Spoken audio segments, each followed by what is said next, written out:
We will tell you how to do it. The canvas, don't worry. Accept that invitation and then just log into Canvas. If you do not have a Canvas account, then do one thing, that make an account. All right.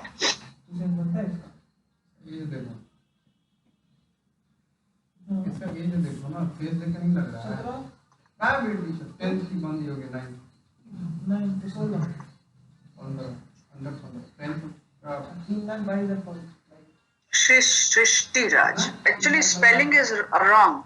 3000 है बे 3000 नहीं छे हां 322 के देख सकते हैं 3 lakh That is why I was facing a little trouble. Lakh नहीं है ये जो लगता है ना 1000 में Well, so before we move ahead with the decentralized autonomous organization, I wanted to show you something. ये कितना हुआ ये Like here, ये कितना होगा there is a 1000 ठीक ये कितना होगा wait a minute. ये 10000 ये कितना होगा Yeah. 1 lakh. So for understanding how to do things in a better way, there are wonderful tutorials which are given.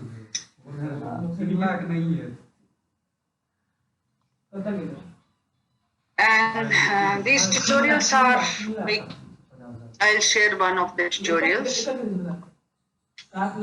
To make a DApp using Truffle Suite. Truffle Suite gives you an environment where you can develop DApps without any hassles. So please look at this suite. Well, I have to start recording. I also need recording in progress. Wait a minute. Somebody asked me to go live on YouTube also. YouTube links are better. सूजी मतलब सूझ गया है कौन सा song है बताओ ये सूजी है So I hope you can see this window. Give me a minute. Vodka 4 बोतल वोडका मेरा रोज का नाम तो कोई रोके लाती मेरे वो का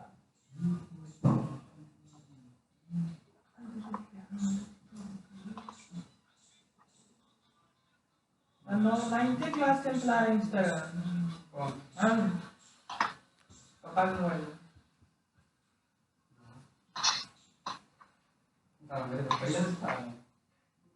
I was talking about this pet shop video. Alright, so we were discussing about decentralized application and how you can make use of Truffle Suite for making a decentralized application, right? So Truffle Suite gives you a lot of tutorials. So this is a wonderful tutorial. Here, if you go to tutorials, you'll find pet shop. And on this tutorial, everything is well explained, like background, setting up a development environment. So what is the background? Let's see. The background is that the Pete Scandalan of Pete's Pet Shop is interested in using Ethereum as an efficient way to handle their pet adoptions. They have got pets, and who is going to adopt those pets? So a store has a space for 16 pets as a given time, and they have already had a database of pets. So this database of pets can be in a storage network, right? So as an initial proof of concept, Pete wants to see a DApp which associates an Ethereum address with a pet to be adopted, right? So an Ethereum address with a pet to be adopted. Our job is to write a smart contract and a front-end logic for this usage.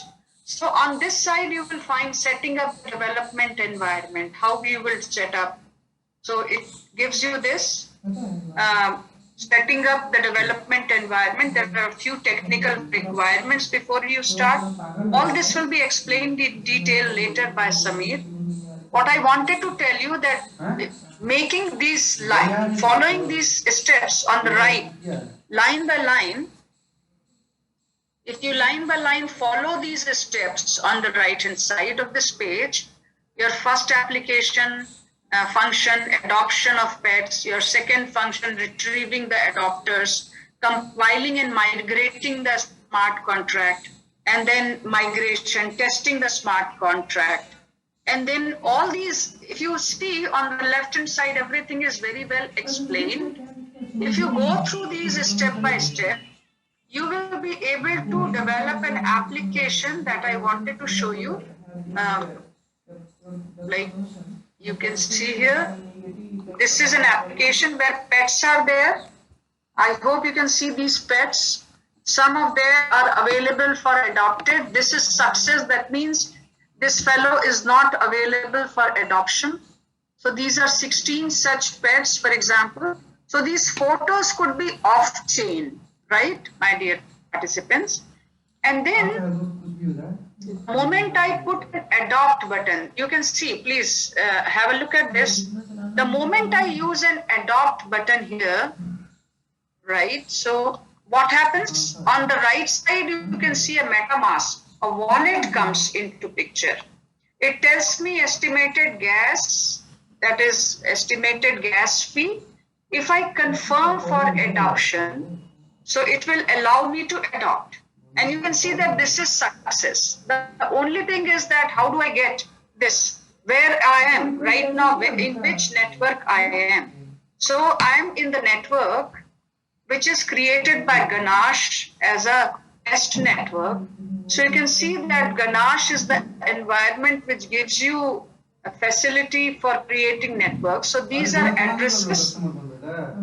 These are addresses of the nodes in the network, and the balance of each node is very well clearly written here. Like you can see that the balance of the first node is little less than other nodes who have not yet performed any operation.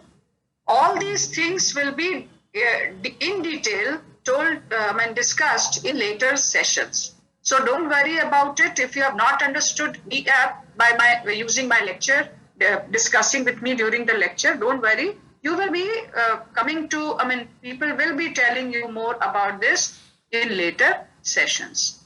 So we come back to I will be going through 2 slides from the previous lecture.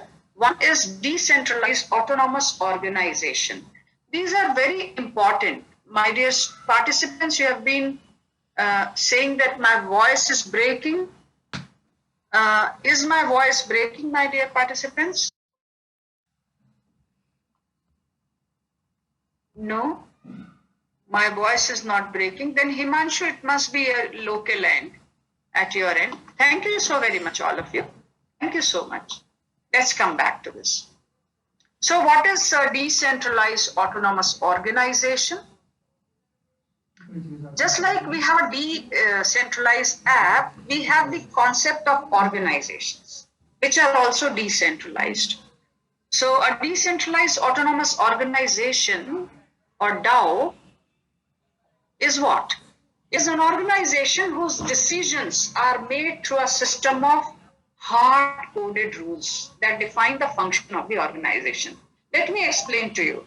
We are 5 triple ITs which are centrally funded, right? There is a triple IT council. There are so many IITs. They have an IIT council. There are so many NITs which have an NIT council. So decisions on what, their academics and administrative structure, the future goals, future action plans, all these are made at the IIT council level or NIT council level or triple IT council level, right? So what happens that there are some decision makers who will be consulting their members of the family, like triple IT Jabalpur. The members of the council are directors and chairmen. So chairman and the director will be consulting the faculty, staff, students of this organization and will put up their proposals. For example, suppose the proposal is of credit transfer between two IIITs. This proposal will be placed before the IIT Council, and then this will be discussed with consensus. This proposal will be approved that, okay, if a student is a bona fide member of one of the IIITs and he wishes to pursue some course in another IIIT, how the credit transfer rules will be, how he will be governed by credit transfer rules. So that define the function of the organization, the hard-coded rules. How the credit transfer will take place, how the faculty exchange will take place, all this will be hard-coded rules through a smart contract. So rules are defined through smart contracts that are made public through blockchain network, right? So once something is decided at IIIT Council, every IIIT will be aware of these rules, right? So these are known as decentralized autonomous organizations. So decentralized in the sense that only through consensus among 5 IIITs, something will be decided, right? So it's a decentralized consensus mechanism. So what happens that this eliminates the need of people in governance and the control of the companies or organizations. Suppose there is that electric vehicles are upcoming technology, and there are so many electric vehicles already on the road. But then how the development of the technology for electric vehicles came out? There were battery makers, there were engine makers, there were so many companies which put their efforts apart from the money to develop this technology, right? Researchers, R&D organizations, all those combined their efforts to make this technology happen. Think of Bluetooth technology. It's a simple technology, but there were 8 companies involved in development of this Bluetooth technology. And there was some consensus mechanism. So it's not owned by one company or one organization, right? I hope you understand that. This is the idea. So a group of people frame the rules by writing smart contract, making it public, or in a private blockchain network. I'll discuss with you what is a private blockchain network. So in an initial funding period, people add funds to DAO. If it is a funding requirement, right? So they add fund to DAO. It can be a pre-sale like Ethereum, right? Ethereum was a community-based development. A lot of funding was required. So pre-sale, when the funding period is over, the DAO begins to operate. So for example, 5 companies decide that, okay, we will finalize the electric vehicles. We will design and develop electric vehicles. That will not only be engine makers, that will not only be battery operators, that will not only be body makers. So many people will be, taking part in development of the technology. So they make proposals down. So initially, in the funding period, like if it is a car company, he can say, I will have a bigger share. If there is an engine company, they will have relatively smaller share. All this is part of it. So members who have sought tokens can vote to approve the proposal. Remember that they will be purchasing tokens and they will have bigger say on this. An example of a Ethereum Community DAO, let me tell you. Come to this Ethereum Community DAO. You can see this Ethereum Community Hub is home to hundreds of thousands of developers, technologists, so you can also be a member, users, and then so many enthusiasts also. So who gets involved? Find your tribe, earn a living, make a difference. How can I get involved? There are many ways to get involved in the fast-growing Ethereum community. You can join one of the popular online communities and attend an event. All this is very much possible, my dear friends. So my suggestion is please go through the Ethereum documents, go through the Solidity documents to learn how you can play a role in the development that is going to be one of the most sustainable developments in the world.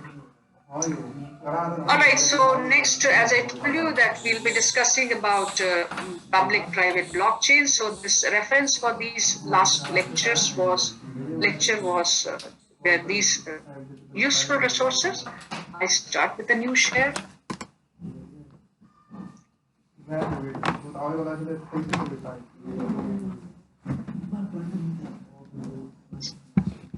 Let me stop this and let's check.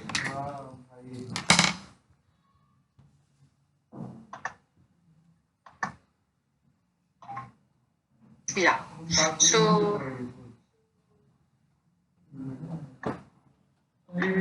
I can see many questions are asked. Please have patience. If you ask questions at the end or in between when I give you a break, that will be wonderful, because otherwise I will not be able to see your questions, and so will not be able to answer those questions, right? So my suggestion is please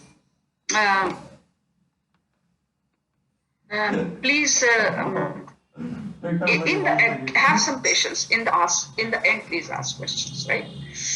So we'll be doing Ethereum evolution and blockchain evolution in Ethereum, consensus, and then public, private, and permission blockchains. So initial work on blockchain concept. I hope many of you must have Googled it. So it goes to Haber and Stonehatter. In 1991, they came out with a wonderful design of a cryptographically secure, computationally practical procedure having a chain of blocks for digital timestamping of documents, so that it is infeasible for a user to tamper the timestamp, right? So even with the collusion of a timestamping service, they were not able to do this. So this was the seed of the idea of the blockchain. And then they came out with an improvement in the design. They introduced the concept of Merkle tree, from where somebody was asking, how do we trace back to the root of a transaction? So Merkle tree is a data structure which helps, hello? Just a minute, please.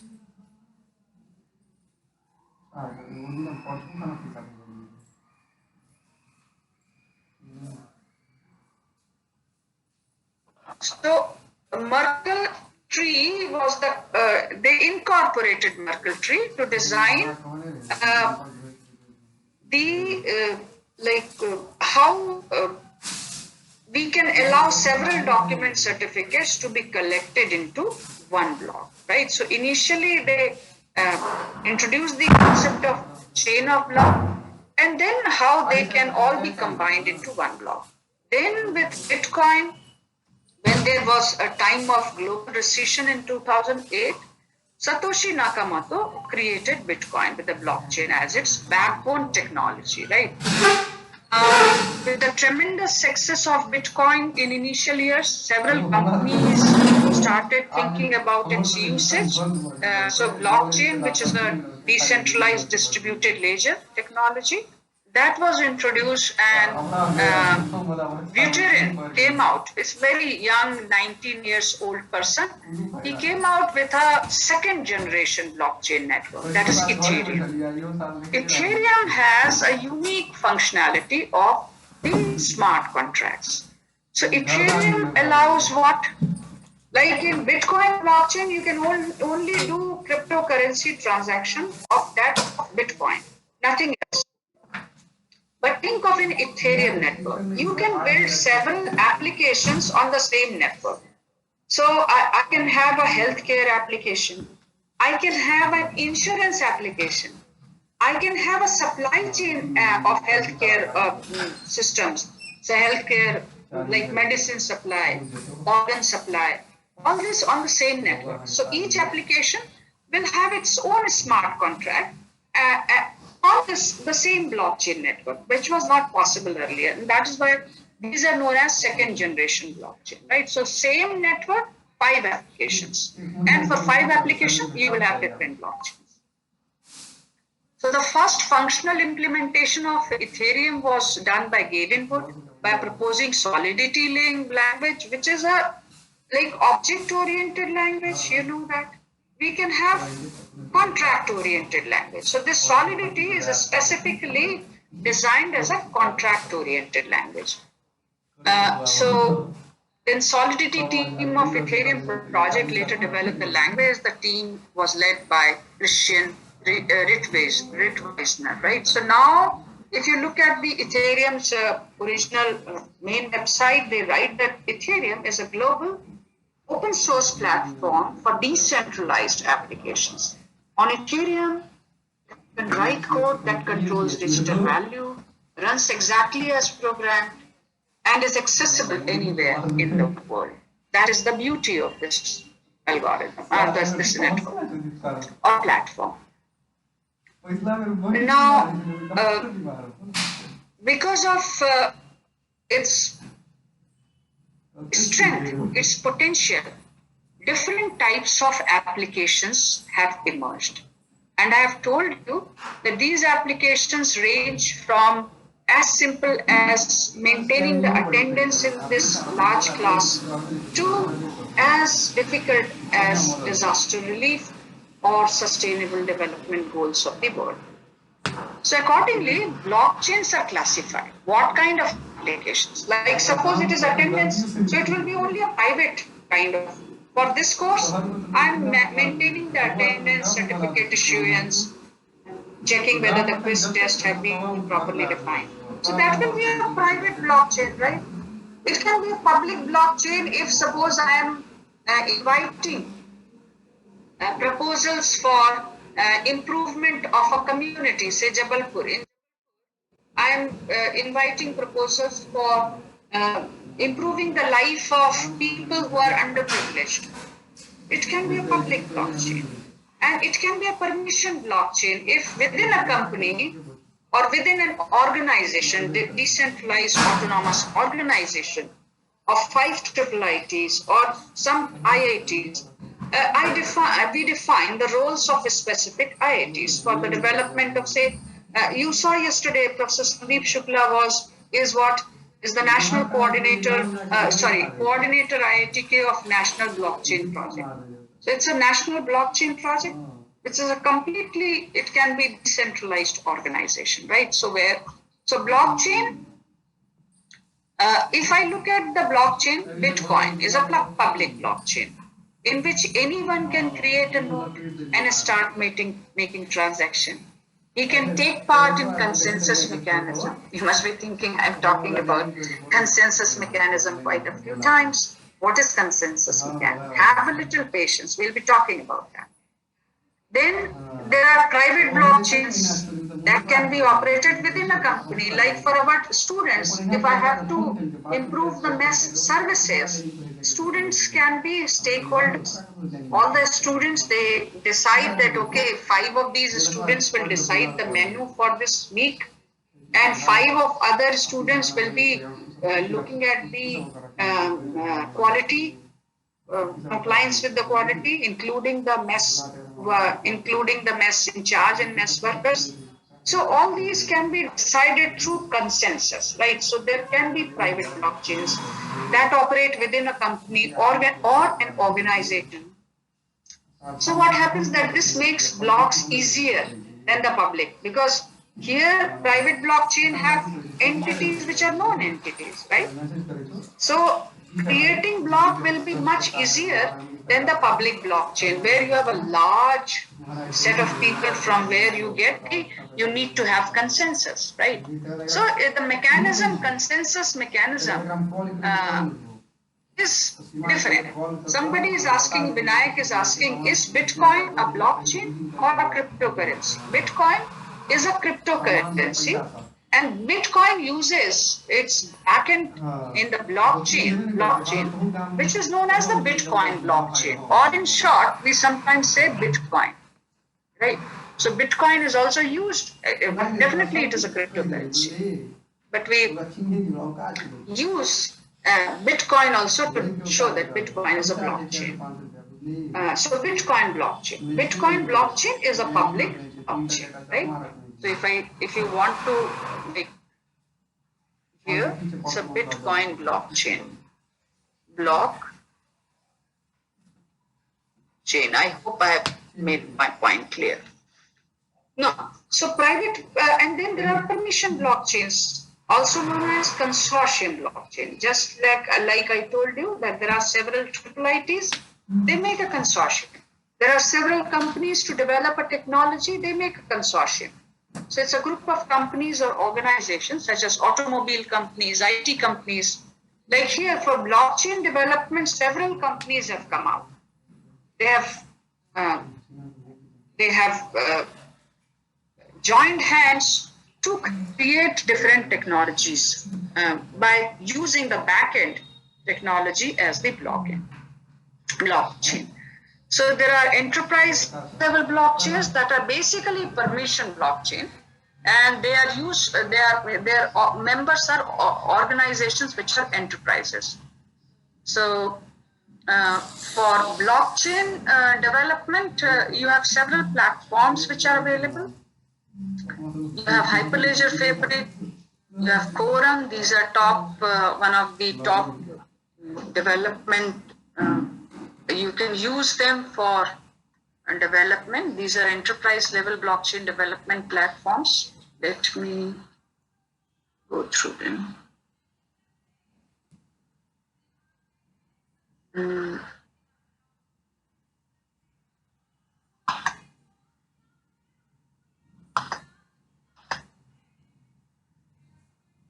These are the platforms.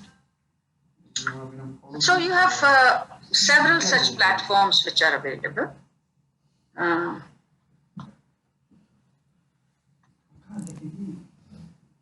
Now moving on to Ethereum blockchain. Let me just wanted to show you one. So let me take you to Ethereum. Sorry. Hyperledger Fabric.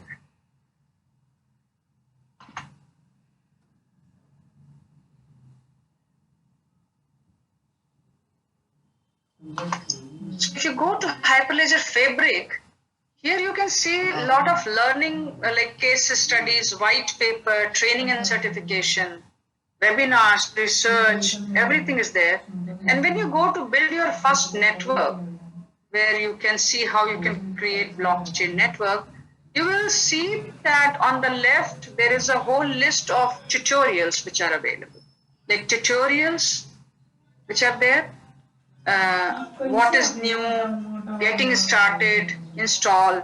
All this we will, don't worry, we will be covering this in the lab session. So using the Fabric test network, deploying a smart contract onto a channel, running a Fabric application.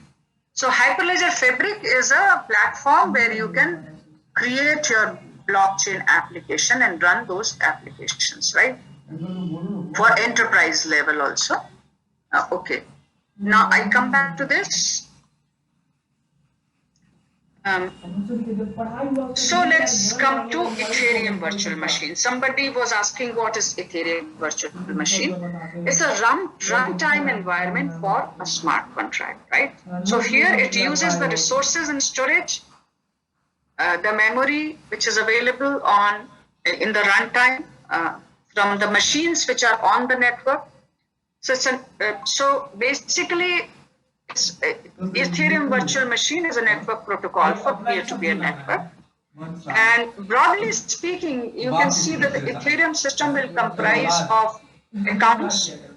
Accounts means those who are in the nodes which will have their accounts.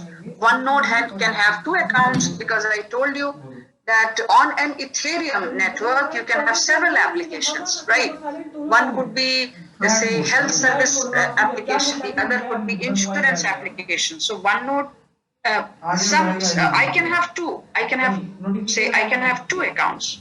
So if I have two accounts, those two accounts will be distinct. They will be distinctly operating.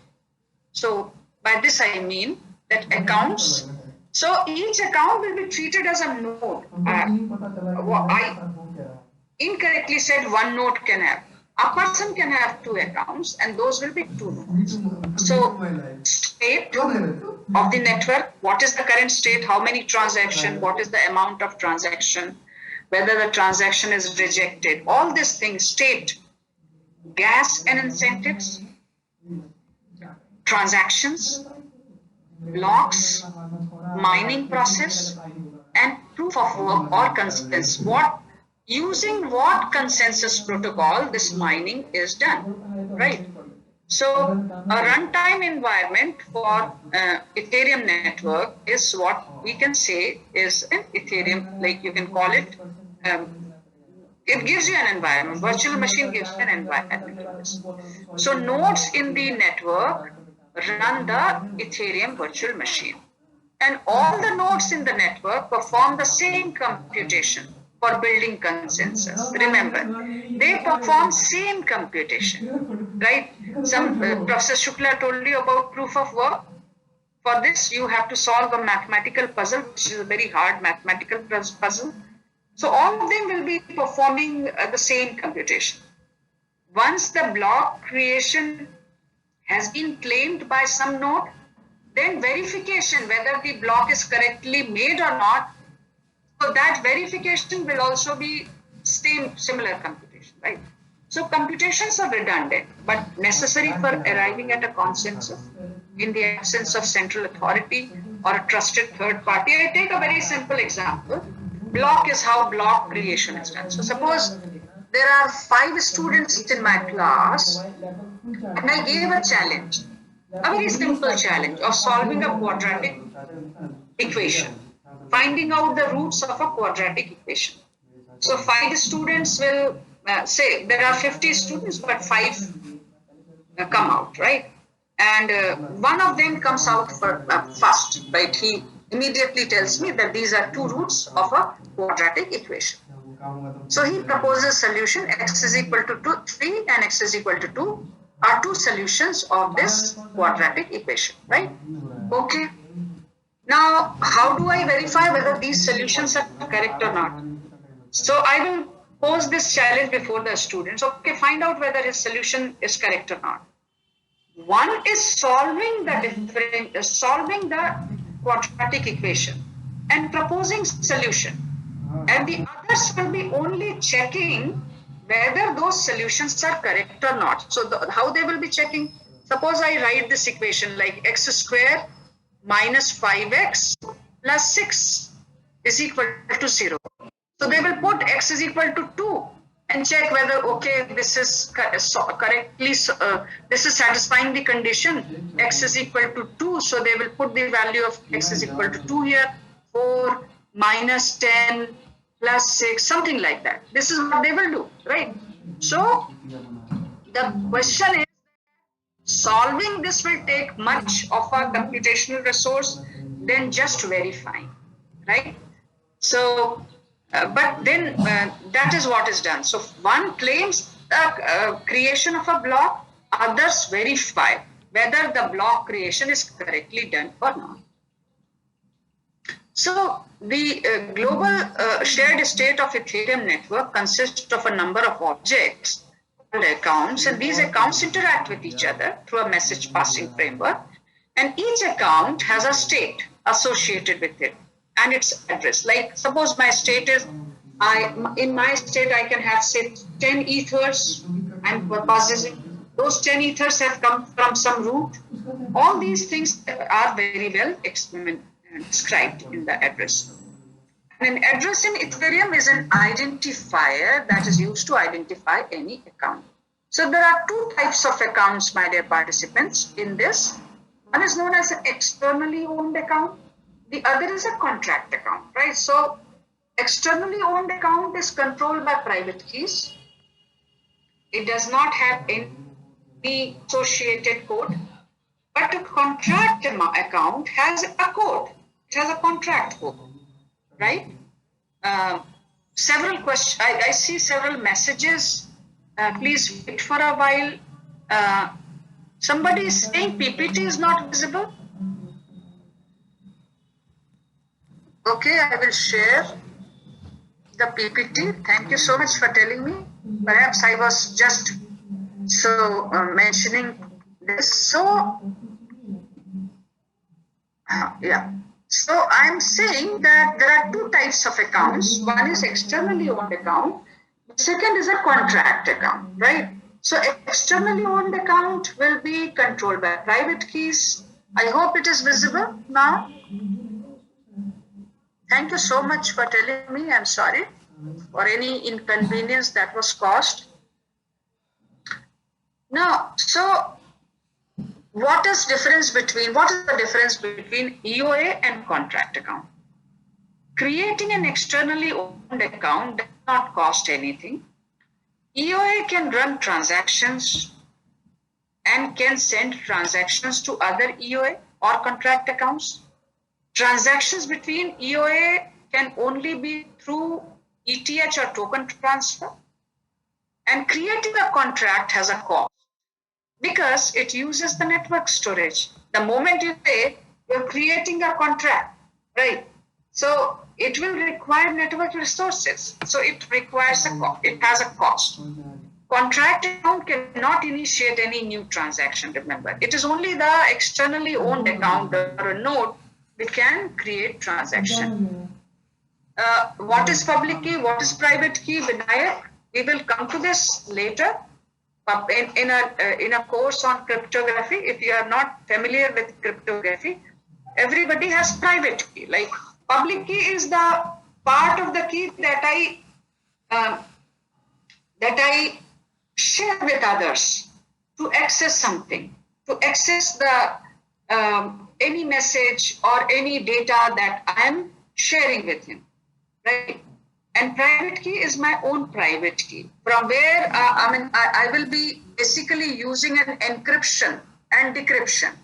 So for encryption, I will be using some key, and for decryption at the other end, somebody will be using my key,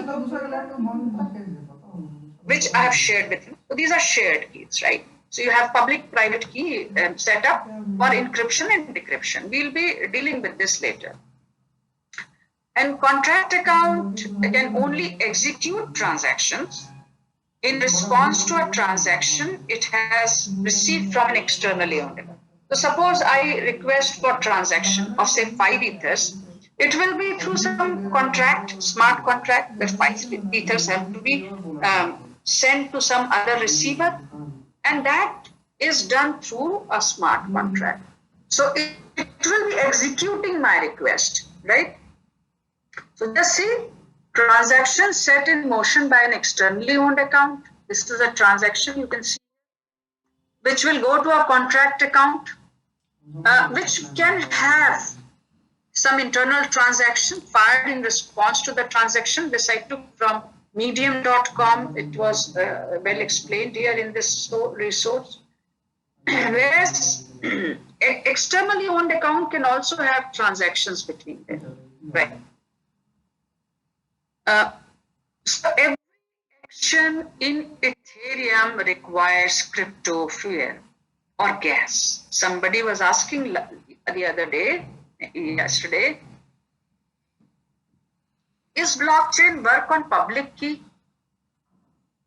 See, it's a public-private key setup that I use for encryption and decryption, for accessing and for encrypting the data, right?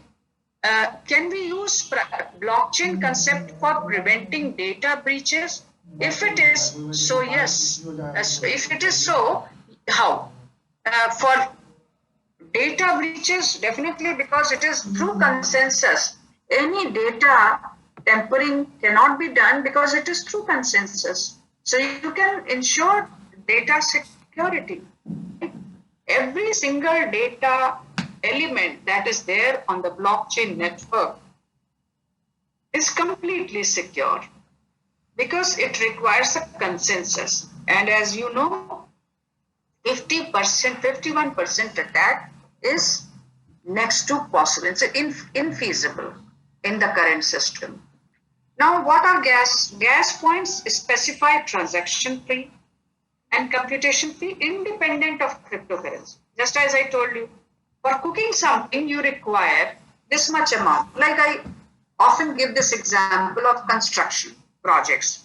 So, suppose somebody has to build his house, right? He has got some, say, 50 lakh rupees, right? Nowadays, 50 lakh rupees may be required to build a house.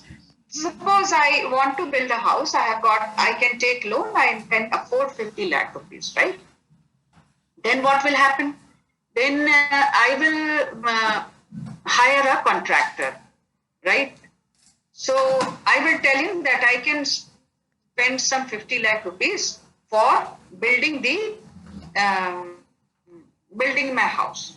So, and I will also spend these many bedrooms, this dining hall, and this and that. So I want to give some idea of this is what I want in my house. So contractor will in turn hire an architect and he will build and design for you. And then architect will charge some fee from the contractor because he has built the design. Contractor in his turn will charge from me the fee because he has taken help of architect. So he will charge fee from me. Now he will not be charging. We will only be giving an estimate that this much will require some 49 lakh rupees and 50,000, 49 and 50,000, right? So, okay, I'm done with this. My work will be done. I will be ready. I'm ready to pay to the contractor and to the architect. The contractor in his turn will pay to the architect. So the estimated amount has to be given. And a computation fee independent of cryptocurrency. Now here he is saying rupees. I told you he told me that your work can be done in 49 lakh rupees, 49 lakh rupees because it requires this ton of steel, this much ton of say cement, and so on and so forth. So irrespective of the amount of like the rate of steel or concrete or anything else, the two-story house will require this much of steel, the amount of steel, the amount of cement, the amount of other things, material will remain same. The similar way, the gas remains same for computation irrespective of the cost of gas. So today the iron value, the steel value will be different, and tomorrow the house cost may be 52 lakhs or 53 lakhs. But the amount of material will remain the same. I hope I have made my point clear. So gas points do not vary with market ups and downs, whereas ether varies in value with market swings.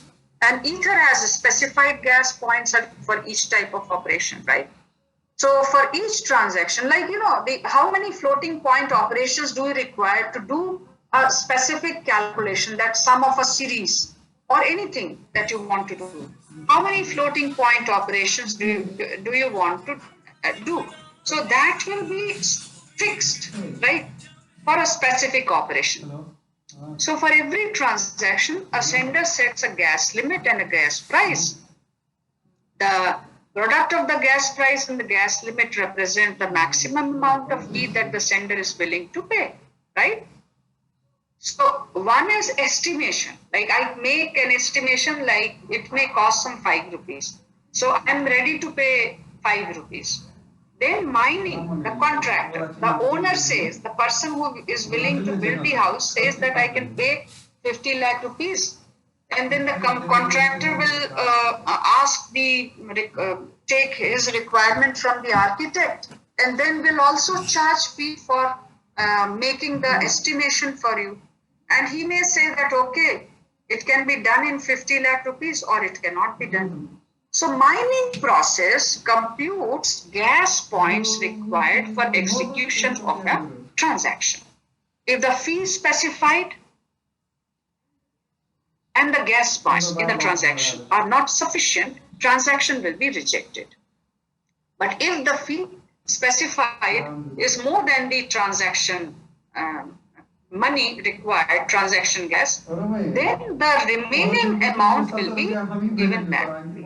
Just like you go to a shop, you say that I have got 300 rupees, give me a USB drive. He will say USB drive comes in 320 rupees. You will come back, right? But here you will come back with 300 rupees. Let us see what happens in case of gas. With every transaction, a sender sets a gas limit and a gas price. The product of gas price and gas limit represents the maximum amount of V that the sender is willing to pay for execution of transaction. Mining process computes the gas points required for execution. If the fee specified, are not the sufficient, transaction is rejected. But what happens? The unused gas is refunded to the sender at the end of the transaction exchange at the original rate. And cryptocurrency spent on gas by the sender is sent to the winning miner address for their computation, because the miners have done their computation, right? Validation and any kind of incentive. So here you can see the sender is having an estimate of 250 gas points. Starts transaction, operation 1, it uses 50, operation 2 uses 30 gas points. Transaction is concluded. So from 250 I go back to 200 and then 170 because 30 gas points are further exhausted. So this 170 remaining gas is sent back to the sender. And then after the completion of the transaction, the receiver receives whatever is transacted. But what happens if there is not enough gas? Since the miners have already made effort to run calculation, right? So it will not be possible to refund. So in this case, like again, the sender is estimating 250 gas points. Transaction starts, it uses gas, some amount, uses gas. Now at the commencement of the fourth transaction operation, it turns out for this transaction there are 4 operations. 3 operations completed, it turns out that it is out of gas. Suppose the 4th operation requires 40 gas points and the gas points I have here now only 30. So this will be rejected. Now what will happen? State of the network will be reverted back to the original state. Like due to operations, some state changes happened, but those state changes will be reverted back and there will be no gas returned to the sender because everything is out of gas. No gas will be refunded to the sender. Some questions are there.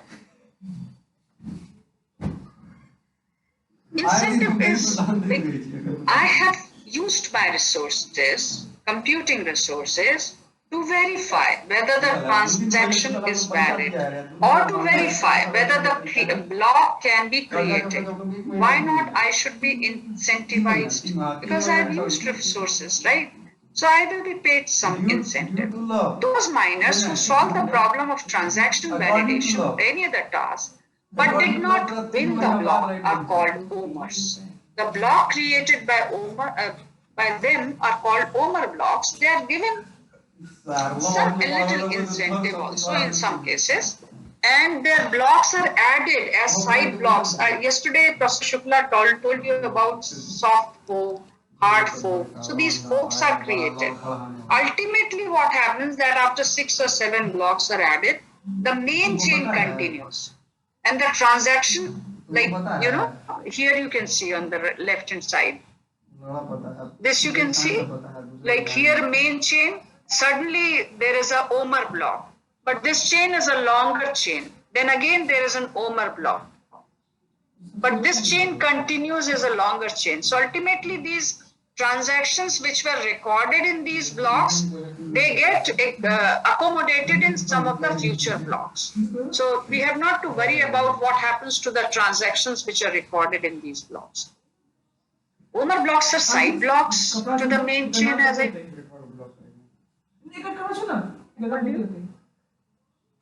warning message. Warning is if you define your smart contract like this, because only after computation you come to know that the gas exhausted is this much, right? So it will all depend on how you define your application. Owner miners also get a small percentage, as I told you. Now, computational steps on Ethereum virtual machines are very, very expensive. So Ethereum smart contracts are best suited for simple tasks. Very simple tasks you put on chain, like running simple business logic or verifying signatures, other cryptographic objects like, the pointers to a data stored in this. So pointer will be a cryptographic hash. More complex tasks like proof of work or file storage can put a strain on the network, and therefore imposing fee prevents user from overtaxing the network. That is the reason why we pay, why gas fee is charged. Like, so otherwise what will happen? Like, if suppose the course is free, all of them will be attending the course without actually bothering to get this certificate, right? Because they are freely attending. That is why there is a small course fee that is attached to any course, right? Here, like in EICT. Also, it prevents from unnecessary attacks on the network, right? So whenever I'm requesting for a transaction, attack will be a transaction. So whenever I am requesting a transaction, I will have to pay. So it prevents from unnecessary attacks. Transaction. In fact, these two, Bitcoin and Ethereum blockchain, the concept of Bitcoin blockchain was digital cash, whereas Ethereum, which is a second generation blockchain, has a smart contract as the concept, main concept, not the cash, but definitely depends on cash. But now enterprise level Ethereum depends on no cash, right? I told you in enterprise level Ethereum, enterprise level blockchains are for some kind of pure business, pure logic, they are doing some business and therefore they are interacting with each other. So there's nothing like money involved. Founder was Satoshi, here it's a Bujarin and his team. Market cap, yesterday only I came to know that it exceeds USD 1 trillion in case of Bitcoin, whereas the total cryptocurrency market cap is only 2.5 trillion. So Bitcoin has a major share in this. Whereas Ethereum was started very late, 2015, right, compared to this. So it has also shown significant improvement, approximately 450 billion. It's one of the most, after Bitcoin, it is one of the most sought after cryptocurrency. So a small break again.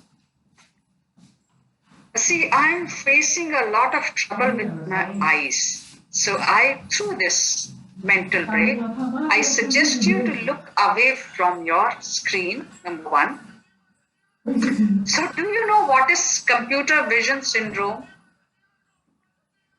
Computer vision syndrome is a group of eye and vision related problems that result from prolonged usage of computer. In this Corona time, I'm missing my students, missing my physical classes.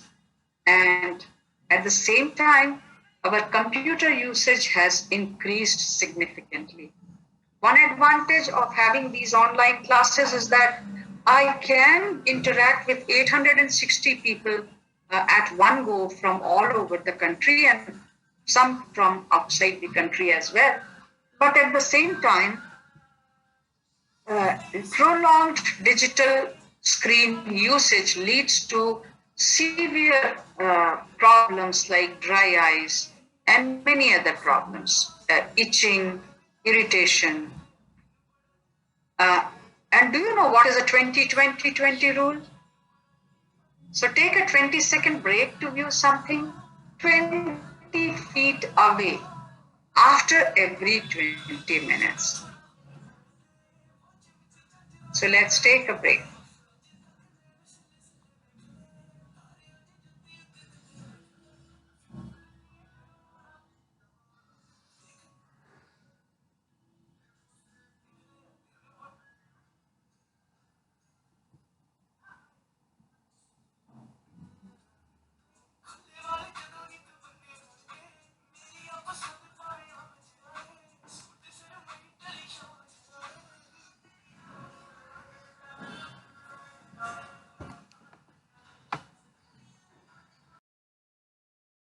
Let us see, many of you are asking about blockchain and consensus mechanism. In brief, I would like to tell you that what is consensus? It's a general agreement on some decision amongst all participants in the group. They accept and support the decision and mechanism. There is established process with defined rules to achieve specific goals, right? So that is why we call it consensus mechanism. Established process, like suppose I say that in elections, political elections, there is a specified rule that if a party wins more than 50% of seats, the party wins the election to form the government, right? So established process, through what kind of process? Elections happen and then people are elected. All this is a complete process. All right, so consensus mechanism by definition is a fault-tolerant mechanism. Yesterday, Professor Shukla told you about what is fault tolerance and Byzantine problem. While addition of a block is agreement, I will answer your questions later. So a fault-tolerant mechanism that is used to computers and blockchain systems that is used in these to achieve the necessary agreement on a single data value. So for example, in distributed systems also earlier, we had a fault-tolerant mechanism for changing the state of the network or changing the state of a database, right? Single data value or single state of the network among distributed processes. So, so what happens? Consensus mechanism basically is a process of attaining consensus on the state of the network in a very decentralized way. Here something which is very important is a decentralized way consensus is achieved. So it facilitates verification and validation of information being added to the blockchain ledger, right? Well, this also ensures that only authenticated transactions are recorded in the blockchain. So all this we have done already, spoken quite a bit about this. So what are the objectives of any consensus mechanism? One is that there has to be a unified agreement, and then we should be able to have a mechanism through which we can prevent double spending, because it is a decentralized network.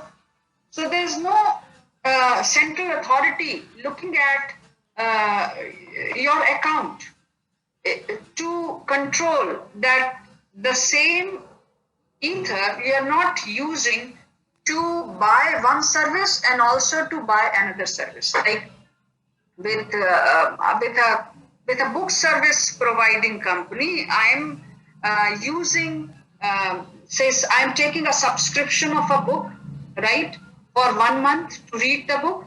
And from another movie company, I'm taking a subscription of movies, say 10 movies in a month, and I'm having only 1 ether in my hand. And this 1 ether is used in, to take services of X company and Y company. How will I ensure that this double spending the same ether in for two different services is not possible? So it prevents double spending. Alliance incentives, like how do we provide incentives to all the members who are maintaining this network in a very effective way. Then fault tolerance and fair and equitable. It should be there should be some smart contract, some business logic, shows that how conversation, right? All right, so fault tolerance, somebody is asking what is fault tolerance? Like suppose you saw yesterday we talked about 51% attack. Say suppose it happens that for changing the state of the network, 2/3, a majority of them decide that let us change the state of the network, temper with the state of the network. It should not be possible, right? If suppose accidentally 2 of the nodes who were keeping data for some smart contract, they go off the line, off the network. They are not able to access the internet due accidentally. That should not cause any data inaccessibility. So any kind of fault that occurs in the network, right? Not small bugs only. So first consensus mechanism was called proof of work, was introduced by Satoshi Nakamoto when he created Bitcoin. And proof of work is the most common and robust consensus mechanism for blockchain technology. It is also known as mining algorithm, right? So what happens that people are given a puzzle to solve. Like what should be the block header? And this block header should contain the previous, the hash of the previous block header, right? And there should be some other values also associated with this. And there is a number that has to be used only once. Number only used once is known as nonce. Now, like how many zeros should I add before some entity's hash of this, something, and then this entire values, how many zeros should I add so that the hash of this value is less than a given number, is less than a given difficulty level, given number, right? Based on the difficulty level, right? So this is known as the proof of work. So what happens that this difficulty level are set either are higher, put on higher or lower level, depending on the rate at which blocks are created.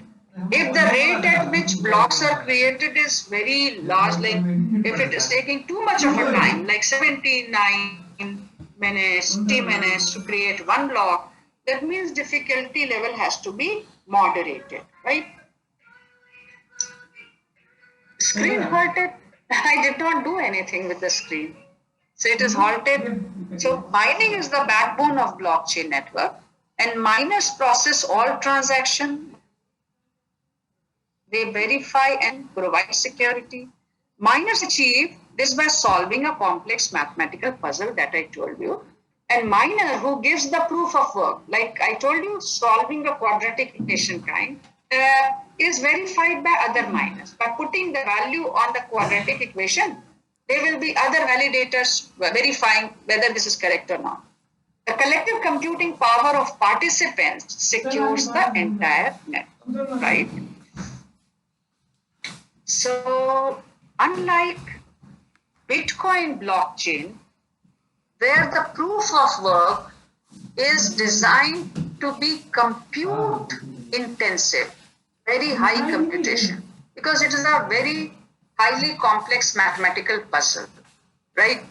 So that is compute intensive, that requires a lot of computation power. We cannot be, single nodes cannot be there, right? But Ethereum proof of work is designed to be application specific like there are ASIC resistant. So what happens that they are dependent on bringing like memory bytes. So they are dependent on memory. Take the hash of the memory address and all this. So this is a little different than proof of work for Bitcoin. So it is memory hard. It is a memory hard proof of work, where every time you will have to, in your cache memory, you will have to transfer memory, very big size memory from you have to create a pool, and that memory has to be transferred from one place to another place. And so that is a memory hard problem, as opposed to computing hard proof of work of blockchain network. What if there is no miner, maybe because of less mining reward, any other reason? And it will not be created, blocks will not be created. There are no miners. Mining in Ethereum involves 4 main steps, my dear participants. First of all, find out more Omer blocks or uncles. They are called uncles. Transaction processing, applying mining reward, computing for proof of work. All this is done. I told you it's a memory resistant. Memory ASIC resistance means now Bitcoin blockchain, a lot of huge hardware infrastructure is created in China, in America, like countries where hundreds of people are employed to do this computation. It's huge infrastructure. So these are application in a specific integrated circuit kind of computers, and where this application is like solving puzzle, these kind of applications. So Ethereum network, because of this application specific infrastructure, what used to happen, that only some miners from US, some miners from China were able to always compete and win, right? They were able to mine. So what happened, and this was taking too much of time as well. So while the Bitcoin blocks are created in several minutes, Ethereum blockchains are created in several seconds. That is the difference. Because it is not computing hard, it is memory hard. So only you have to depend on memory. So for a first course on blockchain, I thought I should not go into details of what kind of algorithm is used.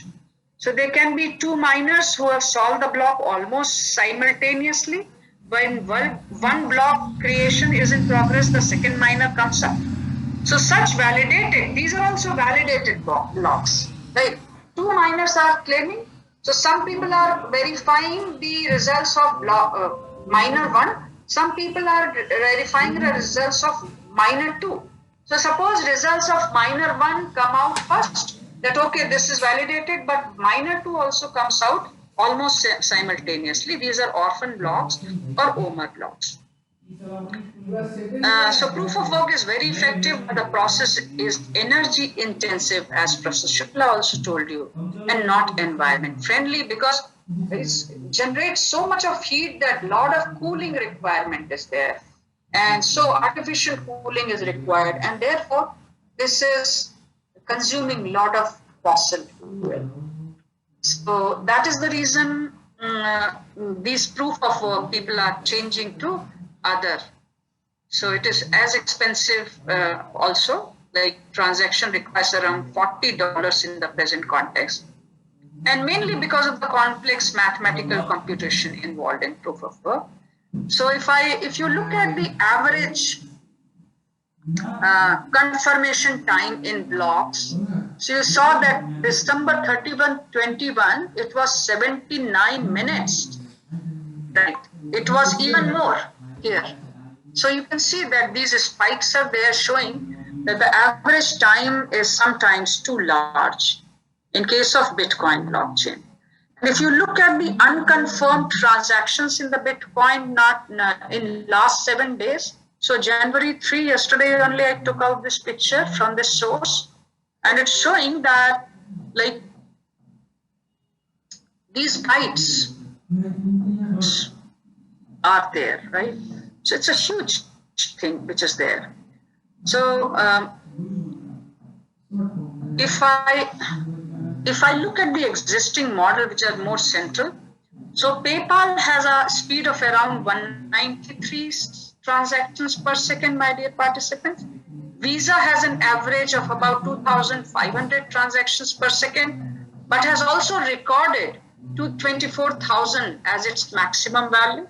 With the original proof of work, Bitcoin blockchain has a speed of 2 to 7 transactions per second, with a maximum of 16 transactions per second, and a block time of 10 minutes, which is huge delay. So while in the earlier discussion, I told that it can be fast, but now because of these proof of work, because it's all public blockchain, right? So a lot of, it's a trustless environment in which people are working. Because of a trust created by central authorities like banks or financial institutions or payment gateways which are there as for trust, for building the trust mechanism, we are working in a trustless environment. Now, so the technology is growing, is evolving, and therefore in future, we may get something very close to what PayPal or Visa is doing. But right now, we are not, Bitcoin or any kind of blockchain network is not very close to the present system. So due to this, because the transactions are very slow, validations, verifications is a slow mechanism. There are several mechanisms, consensus mechanisms, or have been introduced. And each consensus mechanism has its own merits and limitations. So proof of stake provides cryptocurrency incentives to nodes that verify and store transactions, while proof of work will depend on computing power. But proof of stake depends on the node's stake in the system. Stake. Yeah, acceptance time, I agree with you. So example, a set of validator stake turn, right? Proposing and voting on the next block. So that is also done through consensus, right? So who all will be there? So depending on their stake in the network, sometimes we, when you do in Amazon shopping, you will look at price, say something is being sold at 331 rupees. The other one is selling at 321 rupees. And the third one is selling at, say, 160 rupees. You will immediately look at the reputation of that seller in the network, right? So there is a selling network, so reputation of that seller matters. Similarly here, in the blockchain network, stake of the node matters. So in a proof of stake protocol, typically the nodes are awarded tokens either on the amount of stake held in dividend form, like companies give you some dividend if you invest in their shares, right? So because you have shown some trust on those companies, so they give you some dividends. That happens. Similarly here, the proof of stake. So proof of stake is much more secure and energy efficient than proof of work. In spite of that, my dear friends, many like Ethereum, for the last 2 years when I'm teaching in my course here at IITBM, we have been looking at when Ethereum announced that it will be changing to proof of stake. But proof of work is so, powerful, and people have trust on that. Then changing from proof of work to proof of stake is taking a lot of time. And Ethereum has in between announced something called beacon chain as to define its own consensus mechanism. So token holders do, then there is a delegated proof of work, like proof of stake, sorry. So token holders don't work to validate blocks by themselves, but they hire delegates, right? So I take some work of cleaning the entire ground of Pragati Maidan for some show, but then I will sublet this to a number of people. Proof of stake, I've explained, my dear participant, that proof of stake depends on the stake that I have in the network. For example, the money I own. Because I have earned money, so I'm doing right business. I'm not cheating on people. Or I have got computing resources to prove or to validate, to create blocks, to prove that the blocks are, unlike proof of work and proof of stake, delegated proof of stake miners can collaborate, remember, to develop blocks. In spite of this, there is no single incident where they could collaborate for a malicious intention. If the delegates miss their blocks on a regular basis or publish invalid transaction, the token holders vote them out and replace them with some other selected delegate. So suppose I give you some work, and by the end of the day you do not come out with that work, I will replace you with another work, right? So selected delegates are being changed periodically and assigned, so that they're changed periodically, right? So that there is no consensus among them for a malefied intention. So I took this from this masterthecrypto.com. It's a good website. I suggest you to go through this website, where they took they compared the energy consumption of proof of work, which is very high, proof of stake low, delegated proof of stake very low, and then Byzantine fault tolerance very low. Transaction per second, there you can see, because it's low, so it can have more transaction. Transaction fee is high. Structure, in spite of this, there's a lot of trust on this kind of proof of work. Many cryptocurrencies, there's a money involved, right? It's a digital cash that is involved. Shreya, I have just explained proof of work requires solving a complex mathematical puzzle.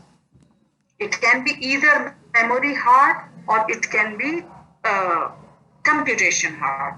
But then proof of stake depends on how much stake you have in the network, how reputed you are in the network. There are other variants like proof of burn. Rather than spending money on expensive computer equipment, a node burns coins. So I'm rich, I can burn coin to take services from others. So you can earn a lifetime privilege to mine on a system based on a random selection process. The more number of coins you burn, the chances are high that you will be selected to mine the next block. So people take risk, right? So I'm selected to mine this block. I use my resources to mine a block. And so for this, I will say, for mining a block, I am ready to pay, say, some 500 rupees. But by mining the block, I will be getting a reward. And that can be 600 rupees. So it's a kind of risk that is associated with this. I told you what is memory hard. Please go through my lecture.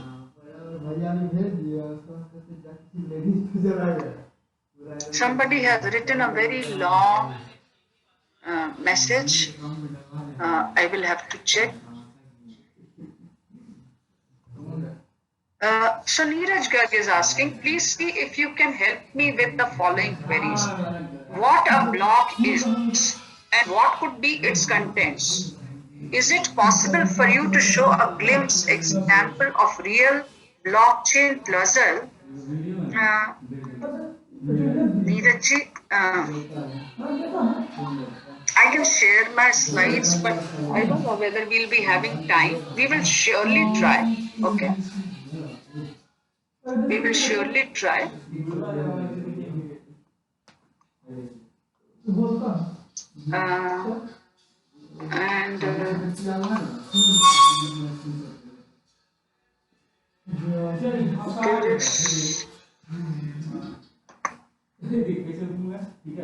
Okay. And there are some questions which are coming out. I'm sorry. My voice is coming. My voice is coming.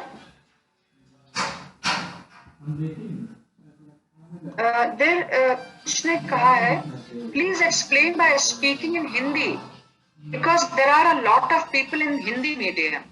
So you are requested to explain in Hindi. Roll number something. देखिए, मैं आपको कल भी बता चुकी हूँ और बार-बार मैं यही आपसे प्रार्थना कर रही हूँ कि जैसे कि हिंदी मीडियम में बहुत सारे बच्चे हैं, इसी तरीके से तेलुगु मीडियम के, तमिल मीडियम के कुछ बच्चे होंगे। इसी तरह से हमारे पास रिक्वेस्ट है कि इथियोपिया से लोग हैं जिनके लिए, सबके लिए, सब भाषाओं में एक साथ प्रवचन देना मुश्किल है, भाषण देना मुश्किल है। मेरी बात आप समझ सकते होंगे। तो हिंदी में अगर कल आप ब्लॉकचेन टेक्नोलॉजी पे काम भी करना चाहोगे तो ये ऐसी ग्रोइंग टेक्नोलॉजी है कि हो सकता है आपको कल किसी अमेरिकन से बात करना पड़े, कल किसी यूरोपियन से बात करना पड़े, किसी जापानीज से बात करना पड़े। तो मैं ये नहीं कहूंगी कि हिंदी में मुझे लगता है कि आपको थोड़ी बहुत अंग्रेजी उसके लिए सीखनी पड़ेगी अगर आप ब्लॉकचेन टेक्नोलॉजी पढ़ने के इच्छुक हैं और उसमें काम करना चाहते हैं, राइट? दूसरी बात ये है कि ऐसे जिसमें मल्टी लैंग्वेज से लोग हैं जो जिनके वर्नाकुलर मीडियम अलग है इंस्ट्रक्शन के, उनके लिए अभी पूरे वर्ल्ड में एक एक्सेप्टेड लैंग्वेज है इंग्लिश, इसलिए हम लोग अंग्रेजी का प्रयोग करते हैं। आप अगर बुक्स देखें, रिसोर्सेज देखें, आज भी वो सारे अंग्रेजी में हैं। मुझे आप लोगों से अपेक्षा है कि आप कोई ऐसा सोल्यूशन निकालेंगे, आप अपने में एक ब्लॉकचेन नेटवर्क बना लीजिए और छोटे छोटे उनको बिट्स एंड पीसेस को हिंदी में अनुवाद करिए और हमारी सहायता करिए, जिससे कि हम आगे आने वाले समय में जब मैं अंग्रेजी में बोल रही हूँ, हिंदी में भी उसका साथ साथ प्रसारण हो सके। मुझे लगता है कि I hope you can understand my limitations, right? I told you through example that I know that, say for example, let's take, although I am not involved in share business, but I know that people do put some money in shares. So how do they put? They say that, okay, some company is floating their shares at 10 rupees, for example. I know that I have got money and this company is very promising, so I will invest some 100 rupees, right, in the share. So I will buy. So this way I am giving my money to the company to grow its business. And tomorrow, if suppose I have spent only 100 rupees, somebody has spent, say Junjunwala has spent, say 2 crore rupees. So the amount of gain that he will be getting will be much more than what I have. So the proof of burn depends on this idea that a miner is interested in. I've already explained, my dear friends. Please go through my lectures once again. I'm sure that you will be able to find out the difference between proof of work, which is compute intensive, proof of stake, which depends on the reputation of the nodes and the wealth that the node has, and the proof of burn again depends on the risk a person is able to take to verify or to create blocks, so that at the later stage he gains more. That is the idea. So consensus protocols used by various blockchain platforms are mainly decided by the type of applications.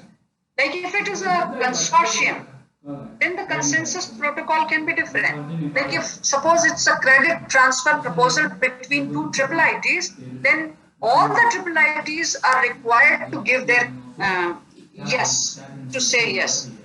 If it is something, say change in some other rule which is not related to credit transfer, like the how the money transfer will be done.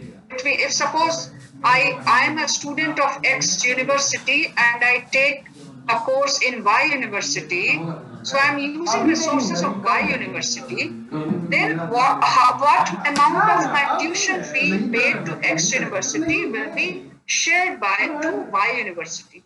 Then that kind of consensus can also be a consensus mechanism where will be only two parties involved out of the 10 say NITs or IITs, all those universities, right?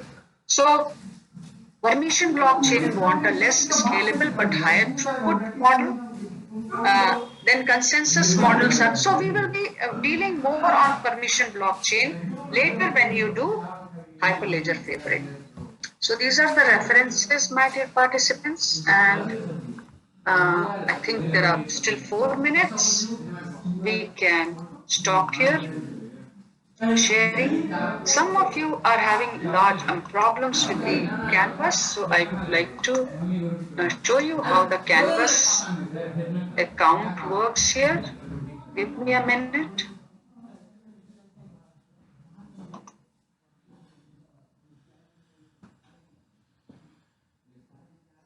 So Neeraj is asking what a block is.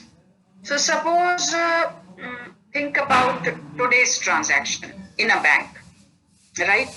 Today's transaction in a bank, and those transactions are all put in on one page.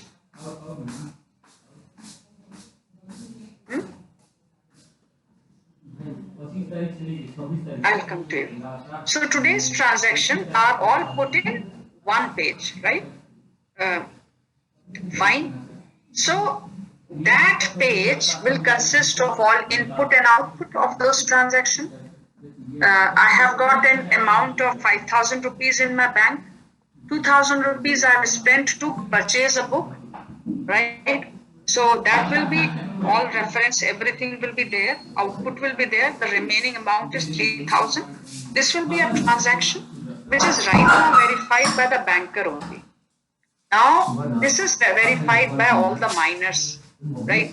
All those people who are verifying the transaction, right? Suppose there are 10 such transactions. For today, I will close the ledger, right? And tomorrow the bank operation will start from 10 a.m. So this block will be created. The block here will have reference to previous transactions of previous day. So one block, think of this as a 1 day's transaction. This has reference to previous day's transaction, which has reference to previous day's transaction, and so on and so forth, right? So thank you, Soumik, and let me show you one how to show share the screen. Yeah, I just wanted to give you one idea of what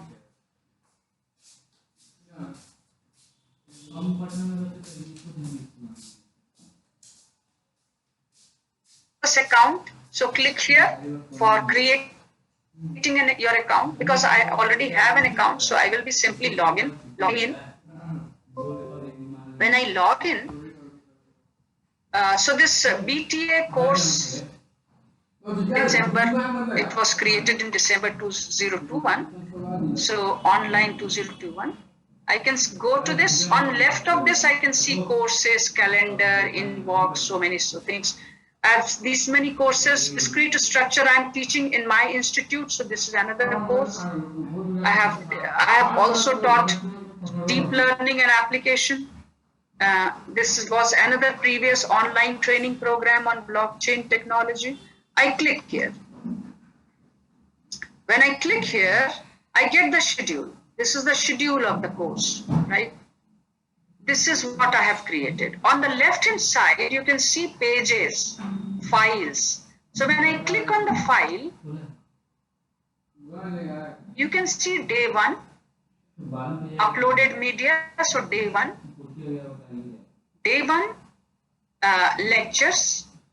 You can see here, lecture by Professor Ame Karkare and Professor Sandeep Shukla, right? I go back to day 1. I have lab sessions. So I go back to lab sessions where all the material, everything is given here. Then I go back to day 1 again. Today we'll be creating day 2 folder also. Video links for day. So you can see these video links are there. These video links are there.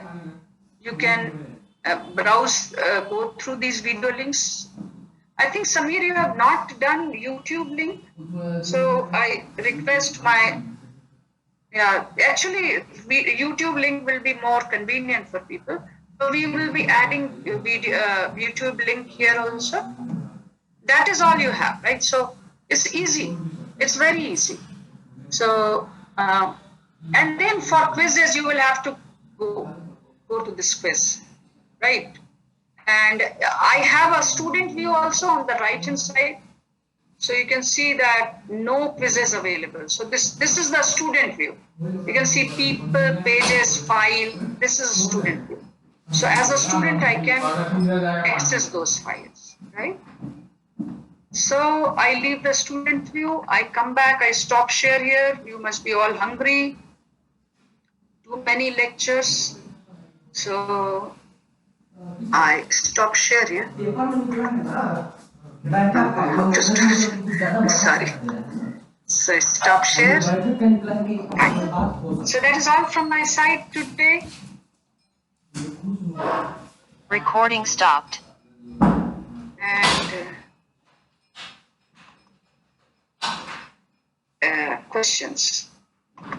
Those who want to go for taking lunch, they can go. You need lunch break. I agree with this. I also need lunch break. Yeah. I wish I could offer you lunch, but I hope when you come next to our campus, we will have, we hope that you someday, we will have physical meetings as well.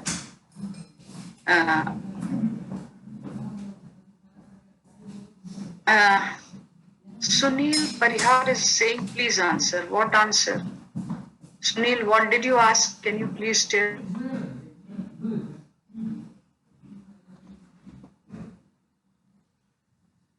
What did you ask, Sunil? What should I ask? There's no join code required, Priyanka. You simply accept our invitation. Right?